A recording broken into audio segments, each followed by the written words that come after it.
Hey everyone, and welcome back to another episode of the Travel Mug Podcast. I'm Megan, and as always, I am joined by my lovely co-host Jen. How has your week been? It's been good. It has been sunny, which has not been the theme of summer 2023 in Atlantic Canada. We must soak up literally every second because who knows when it will return. It's true. I know. Well, for us, it's no secret, obviously, that we love to travel. That's why we're here. And we've been a few places so far, still so much more to see. But there are folks out there, of course, including some of our listeners, I'm sure, who are just venturing out into the world, maybe for the first time, or maybe just the first few times. And that is super exciting. But I think with any trip planning, there's a lot to think about. But before we dive into that, Jen, what was your first plane trip like? Where did you go? I went to Texas. I was 11, almost 12. My mom's cousin lived in Austin, so we went to Texas to visit her. And we did like Six Flags and Slitterbahn, which is a water park. We did shopping. We just kind of like generally hung out, and it was really fun. And I remember being pretty scared of flying, and we flew United, and I still have somewhere, I think, a little pin that they gave like kids on that flight, which I'm sure they don't do that anymore, but it was really fun.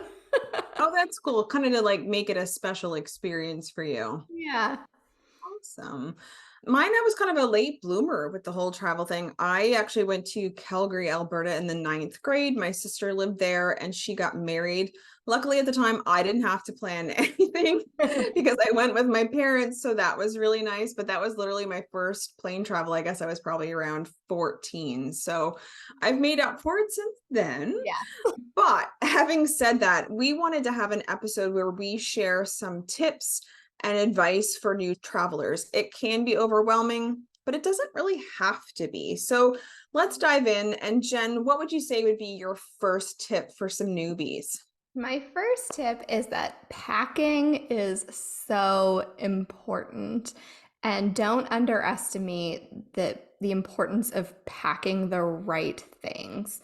And yes, for the most part, you can buy stuff that you need when you're somewhere, depending on where you are. Like, if you forget deodorant, for example, you can pick that up. So don't stress too much about that. But like if you're going hiking in Scotland, you're going to make sure that you have comfortable hiking shoes, that you have the right clothing for the weather, that you have shoes that are broken in is very important. And it's just Yes. going to make your trip like 100 times more enjoyable if you have the right gear for the right activities. And it's also important not to overpack as well. Like, I have dragged dresses around Europe that I never wore once in an entire 2 week trip, and it's a pain and it takes up precious space that you could use for things you actually need or for some souvenirs to bring back home. So, packing is really important, and it should not be done like the day before you leave, even though I have done it.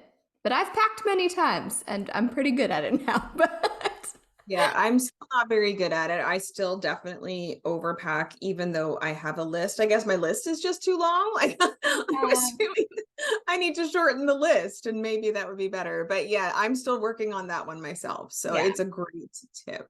Shameless plug for our packing list, our master Yeah. packing list that people can download.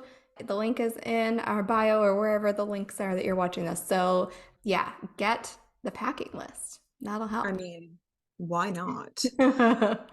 I would say, and this, of course, has to happen maybe before the packing, of course, but plan your trip well enough in advance so that you don't become overwhelmed. Trip planning can seem like a lot, especially if you're rushed. Now, Peter and I are somewhat experienced travelers, but even I find getting a good start on the planning really alleviates stress that come from planning a really fairly sizable trip. Not every trip's going to be big, but if that is the case, so if your trip is a bit more detailed or longer in length, try to book well in advance. And really, there's a couple of advantages to that. This is really going to allow you to potentially get some better deals because you're booking early. You'll have lots of accommodations, flights, and car rentals to choose from. So if you're sort of beating the crowd and thinking ahead, you really get some cool spots to choose from, but also you don't have to worry that there's limited supply as well. Trip planning really should be fun, but if left to the last minute, it can seem like, is all this stress worth it? And trust us, it is, but you won't feel so much the sooner you start. The stress will definitely be less. And this will give you more time as well to save money Mhm. and to pay for things that you might have had to pay for upfront, like flights as an example. So it gives you more time to either save or pay things off that you have to pay for a little early. Yes, that is a very good tip.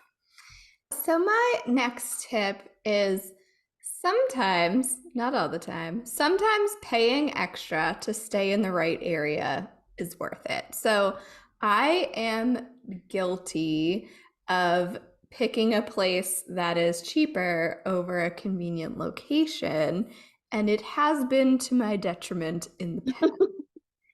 Learn from our And mistakes. I like some cities or places that you visit are expensive and hotels can eat up a good chunk of your budget.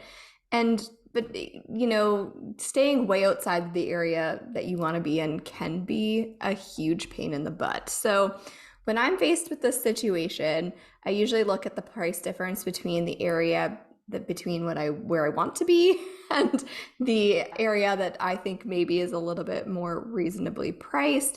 And then I'll kind of check out the area. I'll see what the public transportation is like if we're using public transport, or like what the driving's like if we are renting a car, and kind of seeing like how long will it take us to kind of commute around or into the area that we want to be in. And ask myself, is it really worth the extra money to stay sort of more centrally where I want to be, or is it worth it to save it and commute in? So for my upcoming trip to Boston, we went the save route because the area I wanted to be in was literally double the price. And I couldn't pull that trigger for like a 4-day trip. So there is public transport. I hope we're going to be okay. I guess just check back here in October and I will let you know how it went. Excellent, excellent. See, I'm definitely the sort that will choose to pay more to stay close because I don't want to have to think of the stress of the Yeah. transportation. See, to me, that is stressful. And everybody has their triggers, or everybody has what sort of makes them feel like, okay, this will make me feel, less stressed or more stressed. So that's really interesting. But I mean, you don't want to pay a ridiculous price either. So you really do have to measure the things out for sure. Yeah, we spent all of our money on John Mayer tickets.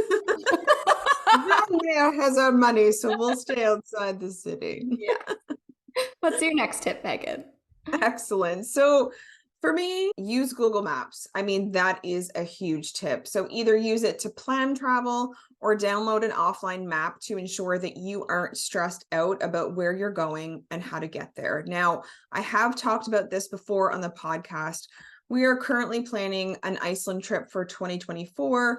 Google Maps has always been invaluable to us. And I have to give Peter the credit here. I probably wouldn't have thought of it, but he definitely has led us down this path. And we do have a computer hooked up to our main TV. So it's huge. We can really, really dig into Google Maps, but that's just ease of use. You could also, of course, do it on a desktop. Really just bring up Google Maps and it's going to show you so much. So it allows you to see driving distances. It allows you to gauge bigger cities as their names show up more prominently as you zoom in and out. Places you might not have heard of that aren't big city centers, but are like decent sized towns that maybe has something you'd like to see. You just don't know it. It can help you find accommodations, restaurants, and attractions.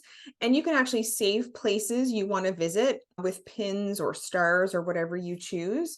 Then really download that offline map and the stuff you have is saved and available to you. So we honestly never plan a road trip or a European trip without it. But really, understandably, Google Maps can be helpful no matter where you travel, but it is invaluable when we're planning a big trip.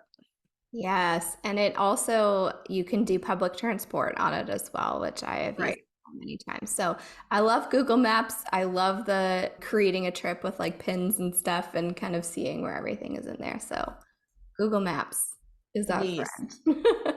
What do you got up next? All right. So my next tip is to always check entry requirements when going to a new country or to a country that you maybe haven't been to for a while. So most of the people, or many of the people that listen to our podcast, are Canadians, Americans, and Australians. We love you all, though. We do. Unfortunately for us, that means we can travel pretty freely without worrying about visas, but it's not always the case, and things can change. Like Australia now requires an electronic travel authorization, and you have to have it in order to board the flight. So if you don't know about it, you are in trouble. I have had friends fly all the way Canada to South America, to Ecuador, and they weren't allowed into the country because they didn't have the correct visa. They are Canadian citizen now, but at the time they weren't. And so their passport did not allow them to enter Ecuador without a visa. And they got detained and sent back to Canada while the rest of their travel group went on their trip. So don't let that be you. That is no fun. Your government website, whatever nationality you are, will tell you, kind of give you a list of what countries you can go to without a visa, or what countries require something from you. So just do your research. I know you're tired of us saying do your research, but I mean, we have these cute notebooks that you could write in and Do your research. do your research.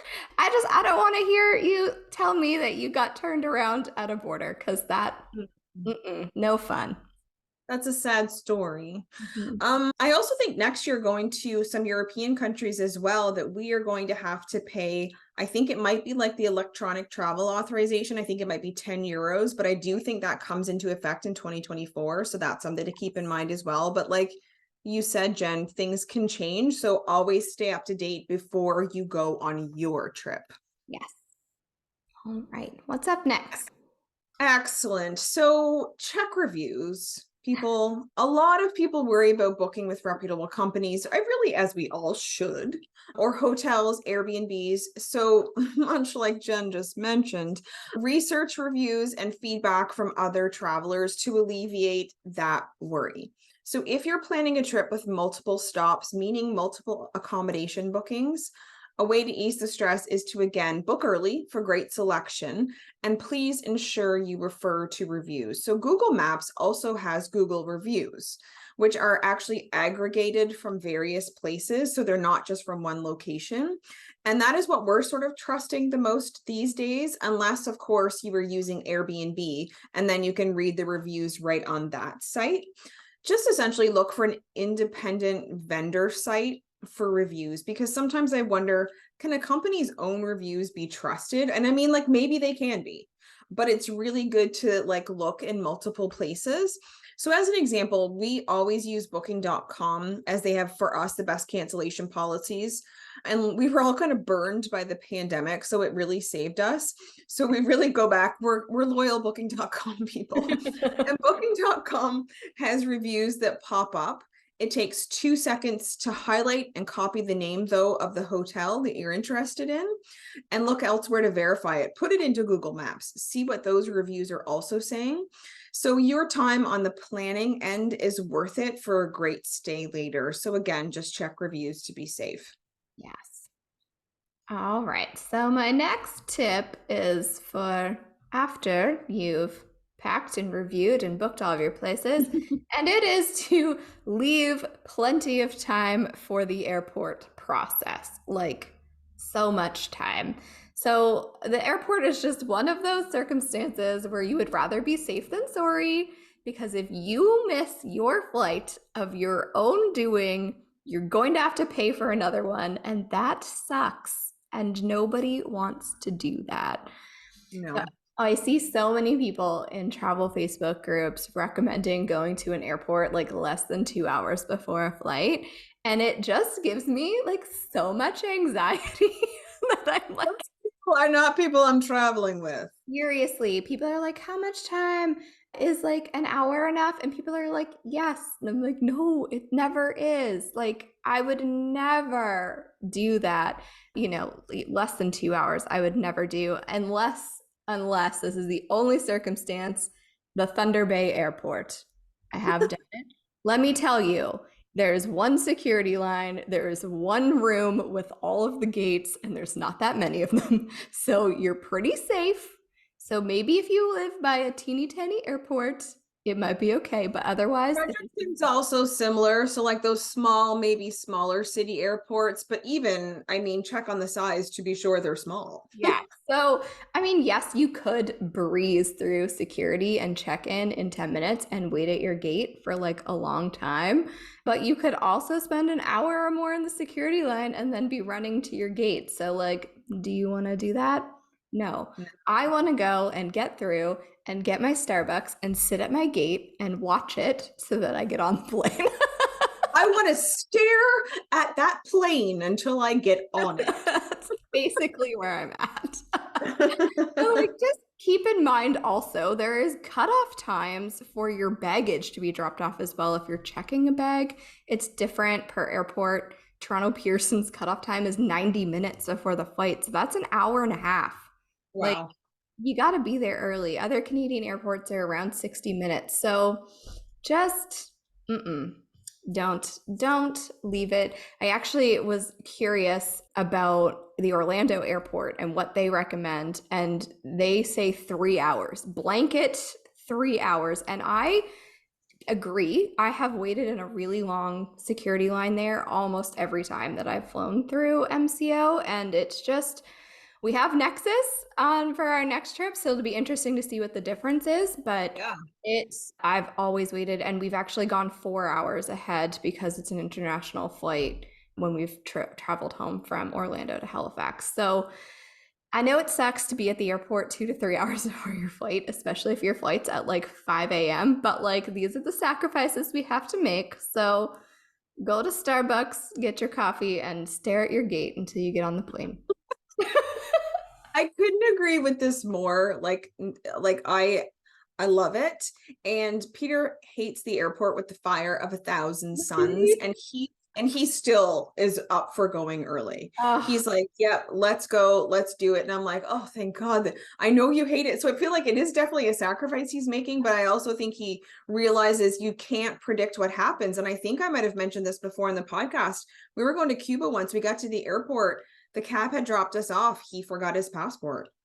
And so we had to get in a cab and come home and go back to the airport. And if we had not left super early, we probably would have missed our flight, but we had built in time and we were able to do it. So you just never know. I mean, we're lucky to live close to the airport, so that might not be all people, but still. Yeah. Bonus tip, always make sure you have your passport if you're gonna need it. Oh, I like tape it to his at this point. Actually, he gives it to me now. I'm the holder of the passports. That shan't happen again. Yeah, no, of course we're the holders of the passports. That makes Yes, sense. of course. So my next tip, if everything we've said has been a little much for you already, I think this is a really good tip for you then. And no shame in this game at all. Use a travel agent if you feel overwhelmed and or you need great advice. So as I mentioned already, trip planning can be stressful, especially if your plans involve several places, several stops. But even knowing, let's say as an example, what resort in Mexico you should choose as a first-time traveler can be a big decision. So therefore, why not let an expert take that weight off your shoulders? And that's what they're there for. Travel agents or advisors or experts, they might have even been to the resort you're looking to go to. And if not, they can do the research for you or along with you. So imagine also as a first-time traveler that your flights get canceled. Let someone else handle that work of calling the airlines and also easing your stress for you. It's also really just great to know as well that you have a resource to rely on while you're traveling, who's there to help you if you run into some type of situation. So let's say your return flights are canceled, you're somewhere in a completely different country, they've got your back. So if this is your first big trip, it really can help you have confidence, maybe even for the next time, to do it yourself, because you've had that guidance, you sort of understand a bit better on what to do. But why not start out with an expert's sort of guidance, really enjoy the experience and learn some stuff along the way that you can then use in the future for yourself? Hmm. Yes. Yes. I just booked our Disney trip for February and we used a travel agent, even though I have in the past booked my own Disney trips. And I didn't use a travel agent last time. And then I had to call Disney to change something and sit on the phone. And Disney doesn't have a 1-800 number. So when you're calling from Canada, you have to pay for it. I know, ridiculous, but that's not the point. The point is, this time I use a travel agent. So if I need to change something, Michelle changes it and I don't have to worry about it. I just email Michelle. I love that for you. I do too. Yes, yes. So All right, what's your last tip, Jen? my last tip is to not sweat the small stuff, which is kind of just like general life advice as well. But it is like life changing, and I have had to mindset shift myself out of sweating the small stuff because I used to a lot. Just know like things will go wrong. You will have to change things on the fly. It's not going to be perfect, and that's okay. But it's also okay to be disappointed or sad as well if something goes wrong or you have to change something or you miss something. That's okay. But yeah, don't sweat the small stuff and enjoy it. Yeah, I agree. You and I are also recovering, I think, from some of the same mindset changes. And my last tip actually goes along really well with sort of what you just mentioned as well. So you don't want to sweat the small stuff, but also when you are on your trip, don't overplan every minute. It's hard to realize that you can't see everything, but it is true. And it is a vacation. So ensure amongst the go, go, go that you find some time to relax and unwind. And we all know that going somewhere new is so exciting, and going to maybe even a few countries in one trip could be the thrill of a lifetime with like so much to see and do. And honestly, anywhere in the world with most towns and cities, there's always going to be something to see, something to explore or experience. However, from our own past experiences, I think Jen and I are both confident in saying give yourself some downtime and also time to just roam and explore where you are haphazardly. Like if you do, you can find things to explore you might not have had on your itinerary already. Peter and I love some downtime. It is vacation, but whether we use that honestly to have a nap if we're exhausted, or whether we use that just walking around and poking in some stores, or maybe once we get to our destination, and this has definitely happened, we open Google Maps and we find something cool that's an attraction that we didn't know about. Mhm. I think having a good list of must see or must do items is cool, but these are my last few things. I would say one is understanding you might not see them all. And like you said, being okay with that. It could be sad. It might be something you really wanted to see, but there's only so much time. And then the second thing is making sure you're not booked every second. If you overplan, this can cause a lot of stress in and of itself. And you're supposed to be having fun, not just checking things off a list. So be okay to go with the flow, at least like a little bit. At least a little bit. Yeah. I think that is a great place to kind of wrap it up. It's so true. And I think Megan and I are getting better at it. And we'll see what happens when Megan and I plan our first trip together. Yeah. That should be very interesting. I cannot wait to report all those details. So that's all we have for today. If you're planning your first trip or maybe just your first trip in a while, we hope that you find these tips helpful. We're all about practical advice. If you want more tips, if you haven't checked out our Travel Tip Tuesdays, they are bite-sized tips in usually like 7 minutes or less. So you can learn stuff there. They come out every second week opposite to our full episode like these ones. You can find us on Facebook and Instagram at Travel Mug Podcast and on our website, travelmugpodcast.com.